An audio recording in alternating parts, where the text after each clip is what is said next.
अगर आपने कभी यूजीसी नेट या जेआरएफ या असिस्टेंट प्रोफेसर जैसी किसी भी उच्च स्तरीय शिक्षण परीक्षा के सिलेबस को ध्यान से देखा है तो एक बात तो पक्की है। हाँ, नीतियां और कानून देखकर दिमाग थोड़ा सुन्न सा हो जाता है। बिल्कुल सुन हो जाता है।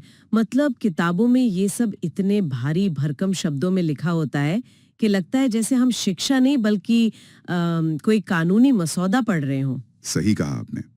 अक्सर एस्पिरेंट्स इसे सिर्फ रटने की कोशिश करते हैं। हाँ, और इसीलिए आज की इस गहन चर्चा में हमारा मकसद थोड़ा अलग है। आज हमारे पास जो स्रोत हैं वो एक बहुत ही शानदार मास्टर क्लास प्रेजेंटेशन के नोट्स हैं। और ये नोट्स विशेष रूप से हायर एजुकेशन एग्जाम्स को ध्यान में रखकर बनाए गए हैं। जी, और आज का हमारा विषय है भारत की शिक्षा प्रणाली का गोल्डन ट्रायो। मतलब वो 3 बुनियादी स्तंभ जिन पर हमारे देश की पूरी शिक्षा टिकी है। शिक्षा का अधिकार यानी RTE 2009, राष्ट्रीय पाठ्यचर्या की रूपरेखा यानी NCF और मूलभूत साक्षरता और संख्यात्मकता जिसे हम FLN कहते हैं। बिल्कुल नहीं। हमारा मिशन है इसके पीछे की कहानी और असली मकसद को डिकोड करना, ताकि जो लोग सुन रहे हैं उन्हें ये कॉन्सेप्ट्स हमेशा के लिए याद हो जाएं। तो चलिए इसे थोड़ा विस्तार से समझते हैं। जरूर। देखिए, इन मास्टर क्लास नोट्स में जो जानकारी दी गई है वो वाकई बहुत ही डिटेल में है। अक्सर होता क्या है कि हम एग्जाम पास करने के लिए इन नीतियों को रट तो लेते हैं। हाँ, डेट्स याद कर लिए और बस। हाँ, लेकिन एक भावी असिस्टेंट प्रोफेसर के रूप में यह समझना बहुत जरूरी है कि एक सरकारी दस्तावेज किसी गांव की छोटी से स्कूल की क्लासरूम का माहौल कैसे बदलता है। आज हम यही करेंगे। तो आइए सबसे पहले और सबसे मजबूत स्तंभ से शुरुआत करते हैं। हमारा कानूनी स्तंभ यानी शिक्षा का अधिकार अधिनियम या RTE एक्ट 2009। इन नोट्स में एक बहुत ही दिलचस्प शब्द इस्तेमाल हुआ है, गोल्डन ट्रायो। जी, गोल्डन ट्रायो। परीक्षा के नजरिए से ये सीधा सवाल बनता है। बिल्कुल। इस ट्रायो में 3 चीजें हैं: 86वां संविधान संशोधन, अनुच्छेद 21A और 1 अप्रैल 2010 की तारीख। लेकिन इसे याद कैसे रखा जाए? यहाँ जो बात सबसे आकर्षक है वो ये है कि इस गोल्डन ट्रायो की एक बहुत ही सीधी सी क्रोनोलॉजी या कह लें कि एक कहानी है। आप इसे एक पौधे के रूप में सोचिए। एक पौधे के रूप में? हाँ, देखिए 2002 में 86वें संविधान संशोधन के जरिए इसका बीज बोया गया। फिर अनुच्छेद 21A ने इस पौधे को एक मजबूत पहचान दी और शिक्षा को विशेषाधिकार से हटाकर एक मौलिक अधिकार यानी फंडामेंटल राइट बना दिया। बिल्कुल। इसका सीधा सा मतलब था कि अब शिक्षा कोई खैरात नहीं है, ये हर बच्चे का हक है। और अंततः 1 अप्रैल 2010 वो ऐतिहासिक दिन था जब ये पौधा एक पेड़ बनकर पूरे देश में लागू हो गया। और आज की तारीख में ये जम्मू कश्मीर सहित पूरे भारत में लागू है। जी हाँ। ये कहानी वाकई इसे याद रखने में मदद करती है। लेकिन नोट्स में एक बहुत बड़ा ट्रैप भी दिया गया है जहां अक्सर एस्पिरेंट्स एग्जाम्स में गलती कर बैठते हैं। आप उस आयु सीमा वाले ट्रैप की बात कर रही हैं ना? हाँ, बिल्कुल। हम सब बचपन से सुनते आ रहे हैं कि मुफ्त और अनिवार्य शिक्षा 6 से 14 वर्ष के बच्चों के लिए है। लेकिन अगर परीक्षा के सवाल में विकलांग बच्चा लिखा हो तो पूरा खेल बदल जाता है। RPWD अधिनियम के तहत ऐसे बच्चों के लिए ये आयु सीमा 6 से 18 वर्ष है। और देखिए, ये कोई मामूली तथ्य नहीं है। इसके पीछे एक बहुत गहरा दर्शन है। समावेशी शिक्षा या इंक्लूसिव एजुकेशन का यही असली अर्थ है। मतलब उन्हें ज्यादा सपोर्ट देना। एकदम सही। जो बच्चे शारीरिक या मानसिक रूप से किसी चुनौती का सामना कर रहे हैं, उन्हें सामान्य बच्चों के बराबर आने के लिए अधिक समय और अधिक संसाधनों की आवश्यकता होती है। इसलिए राज्य उन्हें 18 वर्ष की आयु तक ये कानूनी सुरक्षा प्रदान करता है। ये बहुत ही संवेदनशील और जरूरी कदम है। अब अगर हम RTE की मुख्य धाराओं की बात करें, जिसे नोट्स में कोर सेक्शंस कहा गया है, तो कुछ धाराएं परीक्षाओं में बार बार रिपीट होती हैं। UGC नेट में तो ये अक्सर मैच द फॉलोइंग वाले सवालों में आती हैं। जी, सबसे पहले है धारा 12(1)(c) जो निजी स्कूलों में आर्थिक रूप से कमजोर वर्गों यानी EWS के लिए 25% आरक्षण की बात करती है। इस धारा को आप भारत की सबसे बड़ी सोशल इंजीनियरिंग कह सकते हैं। सोशल इंजीनियरिंग, वो कैसे? क्योंकि इसका उद्देश्य सिर्फ गरीब बच्चों को प्राइवेट स्कूल में दाखिला दिलाना नहीं था। इसका असली मकसद ये सुनिश्चित करना था कि जब एक अमीर घर का बच्चा और एक गरीब घर का बच्चा एक ही बेंच पर बैठकर अपना टिफिन शेयर करेंगे तो समाज की वो अदृश्य दीवारें अपने आप टूट जाएंगी। बिल्कुल, यही इसका असली दर्शन है। ये एक बहुत ही खूबसूरत विचार है, लेकिन इसके बाद जो धारा आती है, धारा 16, उस पर मुझे हमेशा से थोड़ा संशय रहा है। इसे हम नो डिटेंशन पॉलिसी कहते हैं। हाँ, फेल ना करने की नीति। मूल रूप से इसमें नियम था कि किसी भी बच्चे को कक्षा 8 तक फेल नहीं किया जाएगा। लेकिन एक बात बताइए, अगर फेल होने का कोई डर ही नहीं होगा तो क्या बच्चे मेहनत करना नहीं छोड़ देंगे? क्या ये शिक्षा की गुणवत्ता के साथ समझौता नहीं था? देखिए, ये एक बहुत ही जायज सवाल है और आप अकेले नहीं है जिसने ये सवाल उठाया। शुरुआत में इस नीति का मकसद ये था कि बच्चों को फेल होने के डर से स्कूल छोड़ने या ड्रॉप आउट से रोका जाए। स्कूल उन्हें एक सुरक्षित जगह लगे। पर जमीनी हकीकत तो कुछ और ही निकली ना। बिल्कुल, जमीनी हकीकत कुछ और ही निकली। बच्चों का लर्निंग लेवल या सीखने का स्तर गिरने लगा। बच्चे 8वीं में पहुंच जाते थे, लेकिन उन्हें तीसरी कक्षा की चीजें भी नहीं आती थी। हाँ, ये मैंने भी कई रिपोर्ट्स में पढ़ा है। इसीलिए 2019 में एक बहुत ही महत्वपूर्ण संशोधन किया गया। अब राज्यों को यह अधिकार दे दिया गया है कि वे कक्षा 5 और 8 में नियमित परीक्षाएं ले सकते हैं। और अगर बच्चा फेल होता है तो उसे एक और मौका दिया जाता है, रिमीडियल क्लासेस के बाद। लेकिन अगर वो फिर भी पास नहीं होता तो उसे उसी कक्षा में रोका जा सकता है। यानी अब जवाबदेही वापस आ गई है। हाँ। इसके अलावा धारा 17 शारीरिक और मानसिक दंड पर सख्त पाबंदी लगाती है। अब शिक्षकों के हाथ में छड़ी नहीं हो सकती, जो कि बहुत जरूरी भी था। हाँ। और धारा 21 जो स्कूल प्रबंधन समिति या एसएमसी के बारे में है, वो भी बहुत दिलचस्प है। नोट्स बताते हैं कि इसमें 75% सदस्य माता पिता या अभिभावक होने चाहिए और कुल सदस्यों में से 50% महिलाएं होनी चाहिए। माता पिता का इतना ज्यादा दखल क्यों? क्योंकि स्कूल केवल सरकारी तंत्र या शिक्षकों की जागीर नहीं है, ये समुदाय का हिस्सा है। जब माता पिता और विशेष रूप से माएं स्कूल के बजट और कामकाज की निगरानी करती हैं, तो स्कूल बेहतर तरीके से चलता है। मतलब ग्राउंड लेवल पे अकाउंटेबिलिटी बढ़ जाती है। एकदम। एक गांव की माँ को शायद ये ना पता हो कि विज्ञान कैसे पढ़ाना है, लेकिन उसे ये जरूर पता है कि स्कूल में पीने का पानी साफ है या नहीं, या मिड डे मील सही से मिल रहा है या नहीं। ये एसएमसी शिक्षा के लोकतंत्रीकरण का सबसे बेहतरीन उदाहरण है। और जहाँ तक जवाबदेही की बात है, आरटीई में कुछ जीरो टॉलरेंस रूल्स भी हैं। जैसे प्रवेश के लिए कोई स्क्रीनिंग टेस्ट या इंटरव्यू नहीं होगा और किसी भी प्रकार की डोनेशन फीस नहीं ली जाएगी। और अब आते हैं उस हिस्से पर जो सीधे शिक्षकों से जुड़ा है। शिक्षकों के लिए यूनिवर्सल नॉर्म। नोट्स कहते हैं कि एक शिक्षक को प्रति सप्ताह न्यूनतम 45 कार्य घंटे काम करना होगा।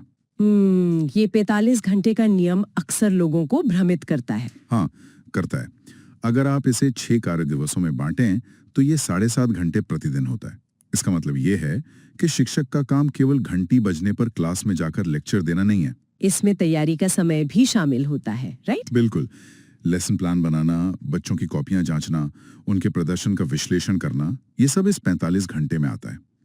ये नियम इस बात को स्थापित करता है कि शिक्षण एक पूर्णकालिक और अत्यंत पेशेवर काम है। और क्लास में कितने बच्चे होंगे, इसके लिए छात्र शिक्षक अनुपात यानी पीटीआर तय किया गया है। प्राथमिक स्तर यानी कक्षा 1 से 5 के लिए यह 1:30 है, यानी 30 बच्चों पर एक टीचर। हाँ, और अगर बच्चे 200 से ज्यादा है तो ये अधिकतम 1:40 हो सकता है। साथ ही प्राथमिक स्तर पर साल में 200 दिन और 800 घंटे की पढ़ाई अनिवार्य है और 1500 से अधिक छात्र होने पर एक हेडमास्टर का होना जरूरी है। इन आंकड़ों के पीछे का विज्ञान समझिए। आप सोचिए कि एक कमरे में 60 छोटे बच्चे बैठे हैं। अगर आप किसी बर्थडे पार्टी में 60 बच्चों को संभालने की कोशिश करें तो पसीने छूट जाते हैं। बिल्कुल सही बात है। तो यहाँ तो शिक्षक को उन्हें गणित और भाषा सिखानी है। अगर अनुपात 30 बच्चों पर एक शिक्षक होगा, तभी शिक्षक हर एक बच्चे पर व्यक्तिगत ध्यान दे पाएगा। इसी तरह उच्च प्राथमिक या कक्षा 6 से 8 के लिए यह अनुपात 1:35 रखा गया है। और वहाँ कार्य दिवस 220 और शिक्षण घंटे 1000 हो जाते हैं और वहाँ 100 से अधिक छात्र होने पर हेडमास्टर का प्रावधान है। जी। तो हमने बच्चों को स्कूल तो पहुँचा दिया, उनके कानूनी अधिकार पक्के कर दिए और शिक्षकों की ड्यूटी भी तय कर दी। लेकिन अब सबसे बड़ा सवाल ये है कि स्कूल के अंदर वो पढ़ेंगे क्या? सही कहा। और यहाँ बात वाकई बहुत दिलचस्प हो जाती है, क्योंकि अब हम अपने दूसरे और सबसे डायनामिक स्तंभ की ओर बढ़ रहे हैं, राष्ट्रीय पाठ्यचर्या की रूपरेखा या एनसीएफ। ये हमारा अकादमिक पिलर है जिसे एनसीईआरटी तैयार करता है। बिल्कुल। एनसीएफ का इतिहास देखना ऐसा है जैसे भारत की सोच का विकास देखना। 1975 में जो हमारा पहला एनसीएफ आया था, वो पूरी तरह से विषय केंद्रित या सब्जेक्ट सेंट्रिक था। फोकस इस बात पर था कि विज्ञान और गणित जैसे कठिन विषय सबको पढ़ाए जाएं। हाँ, लेकिन 1988 आते आते ये बदल गया। तब फोकस शिक्षार्थी केंद्रित या लर्नर सेंट्रिक हो गया। और वर्ष 2000 के एनसीएफ में तो पाठ्यक्रम का बोझ कम करने पर सबसे ज्यादा जोर दिया गया। उसी समय पर्यावरण अध्ययन या ईवीएस को एक इंटीग्रेटेड विषय के रूप में सामने लाया गया। और फिर आता है भारतीय शिक्षा का एक बहुत बड़ा माइलस्टोन, एनसीएफ 2005। प्रोफ यशपाल के नेतृत्व में इसे तैयार किया गया था और आज भी परीक्षाओं में सबसे ज्यादा सवाल इसी से आते हैं। जी। इसकी पूरी आत्मा एक ही शब्द में बसती है, रचनावाद या कंस्ट्रक्टिविज्म। किताबों में लिखा है कि रचनावाद का अर्थ है कि छात्र ज्ञान का निर्माण खुद करते हैं, लेकिन एक आम इंसान की भाषा में इसका क्या मतलब है? क्लासरूम में रचनावाद कैसा दिखता है? इसे एक बहुत ही आम उदाहरण से समझते हैं। मान लीजिए आप एक बच्चे को बताना चाहते हैं कि बीज से पौधा कैसे बनता है। पारंपरिक तरीके में शिक्षक ब्लैक बोर्ड पे एक चित्र बनाएगा और बच्चा उसे कॉपी में उतार लेगा। ये रटना है, जो कि बहुत पैसिव लर्निंग है। बिल्कुल। लेकिन रचनावाद में शिक्षक बच्चे के हाथ में एक असली बीज देगा, उसे मिट्टी में बोने को कहेगा और बच्चा रोज उस बीज को अंकुरित होते हुए देखेगा।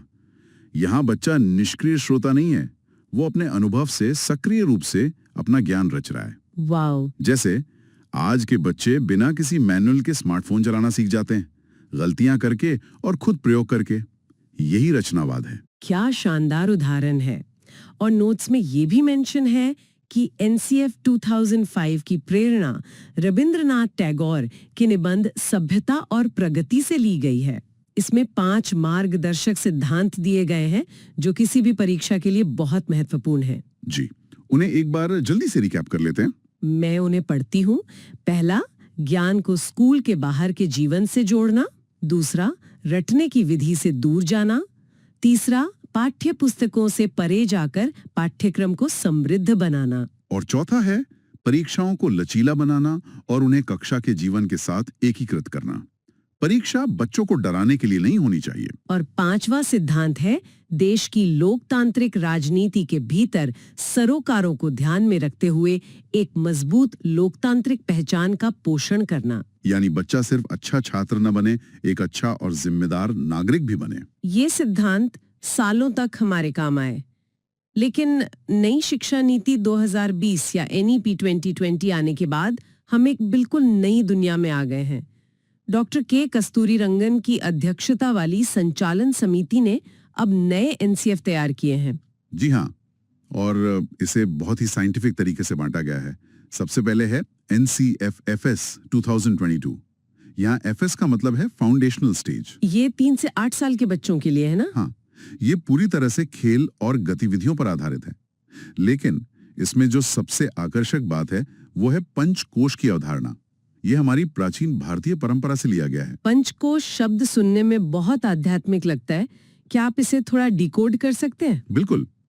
हम अक्सर शिक्षा को सिर्फ दिमाग या बुद्धि तक सीमित मानते हैं, लेकिन पंचकोश कहता है कि एक बच्चे का विकास 5 परतों में होता है। वो 5 परतें कौन सी हैं? शारीरिक विकास, प्राणिक या जीवन ऊर्जा का विकास, मानसिक और भावनात्मक विकास, बौद्धिक विकास और आध्यात्मिक विकास। स्कूल को इन 5 स्तरों पर काम करना होगा, तभी एक पूर्ण इंसान का निर्माण होगा। ये बहुत ही होलिस्टिक अप्रोच है। इसके बाद आता है एनसीएफ एसई 2023, जहां एसई का मतलब है स्कूल एजुकेशन। ये नई 5+3+3+4 स्ट्रक्चर को कवर करता है। नोट्स में एक शब्द पर बहुत जोर दिया गया है, बहुविषयक या मल्टी डिसिप्लिनरी दृष्टिकोण। मल्टी डिसिप्लिनरी को आप ऐसे समझ सकते हैं जैसे किसी रेस्टोरेंट का बुफे सिस्टम। Buffet system. हाँ, पहले हमारे पास फिक्स थाली होती थी। अगर आपने साइंस लिया है तो आपको फिजिक्स, केमिस्ट्री और मैथ्स ही पढ़ना होगा। आप चाह के भी हिस्ट्री या म्यूजिक नहीं पढ़ सकते थे। हाँ, आर्ट्स और साइंस एकदम अलग अलग थे। लेकिन अब एनसीएफ 2023 ने आर्ट्स और साइंस के बीच की इस कठोर दीवार को गिरा दिया है। अब एक बच्चा फिजिक्स के साथ फैशन डिजाइनिंग भी पढ़ सकता है और अकाउंट्स के साथ म्यूजिक भी। साथ ही बच्चों का तनाव कम करने के लिए साल में 2 बार बोर्ड परीक्षा का विकल्प भी दिया गया है। तो इन सब का क्या मतलब है? हमने आरटीई के जरिए बच्चों को स्कूल बुला लिया, एनसीएफ के जरिए उन्हें बेहतरीन सिलेबस और मल्टीडिसिप्लिनरी बुफे भी दे दिया, लेकिन ग्राउंड रियलिटी क्या है? क्या बच्चा सच में सीख रहा है? और यहीं से हम अपने तीसरे और सबसे परिणाम उन्मुख स्तंभ पर आते हैं, एफएलएन और निपुण भारत। जी, यही तो सबसे बड़ा रियलिटी चेक है। शिक्षा का अधिकार और दुनिया का बेहतरीन पाठ्यक्रम तब तक कागज के टुकड़े हैं जब तक कि तीसरी कक्षा का बच्चा अपनी किताब का एक पन्ना न पढ़ सके। सही बात है। एफएलएन यानी मूलभूत साक्षरता और संख्यात्मकता का मतलब सिर्फ अक्षर पहचानना नहीं है। इसका मतलब है कि क्या बच्चा समझ के साथ पढ़ सकता है, क्या वो दुकान पर जाके हिसाब कर सकता है। वर्षों तक हम यही मानते रहे कि जो स्कूल जा रहा है वो सीख भी रहा है, लेकिन विभिन्न सर्वेक्षणों ने साबित किया कि स्कूलिंग और लर्निंग दोनों अलग-अलग चीजें हैं। और शायद इसीलिए एनईपी 2020 ने एफएलएन को पूरे देश की सर्वोच्च प्राथमिकता घोषित किया। लक्ष्य एकदम क्लियर है, ग्रेड 3 तक यानी 9 वर्ष की आयु तक हर बच्चे को ये बुनियादी साक्षरता हासिल करनी होगी। और इसी मिशन को मिशन मोड में लागू करने के लिए शिक्षा मंत्रालय ने 5 जुलाई 2021 को निपुण भारत मिशन लॉन्च किया। जो उम्मीदवार परीक्षा की तैयारी कर रहे हैं, उन्हें निपुण का फुल फॉर्म एकदम उंगलियों पर याद होना चाहिए। ये है national initiative for proficiency in reading with understanding and numeracy. यहाँ मैं एक पॉइंट ऐड करना चाहूंगा। परीक्षा में फंसाने के लिए अक्सर विकल्पों में अंडरस्टैंडिंग की जगह कोई और शब्द दे दिया जाता है।